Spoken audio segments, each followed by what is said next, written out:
Bonjour à tous, aujourd'hui, pour un oui ou pour un non de Nathalie Sarraute. Avant de commencer, petite précision, les personnages de cette pièce n'ont pas de nom.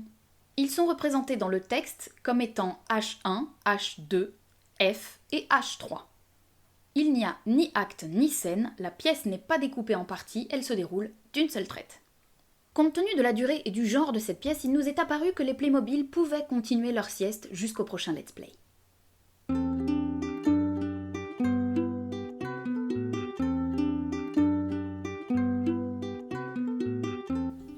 H1 est avec H2. Il cherche à comprendre pourquoi son ami, cet ami qui lui est si cher, s'est éloigné de lui ces derniers temps. H2 commence par nier cet éloignement avant de finalement l'admettre, mais sans paraître vouloir en détailler les raisons.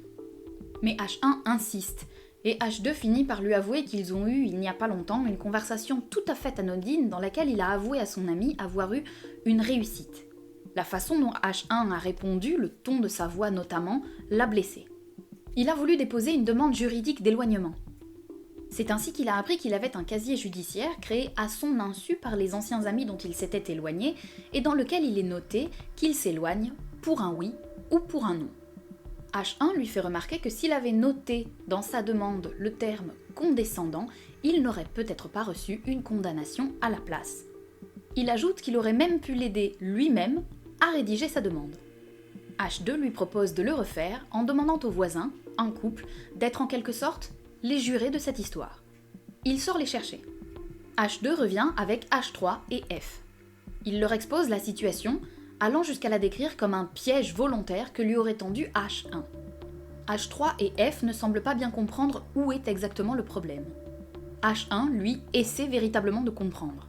Finalement, H3 et F sortent, sans avoir réellement pris parti, mais dont la compréhension penche plutôt vers H1. H1 et H2 restent seuls à nouveau.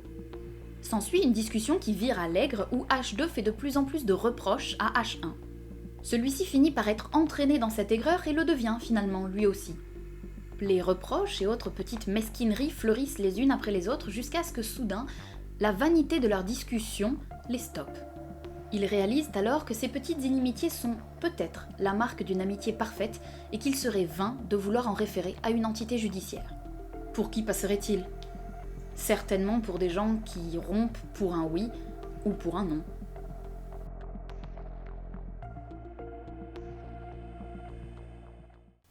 Ceci était probablement la pièce la plus rapidement résumée depuis la création de cette chaîne. J'espère toutefois évidemment qu'elle vous a plu. N'oubliez pas un like, un abonnement, un commentaire, et oui, on perd pas le nord par ici. Si vous avez regardé la vidéo en entier, n'hésitez pas à laisser un commentaire et choisissez votre camp, plutôt team oui ou plutôt team non. En ce qui me concerne, je vous dis à très bientôt pour une nouvelle vidéo.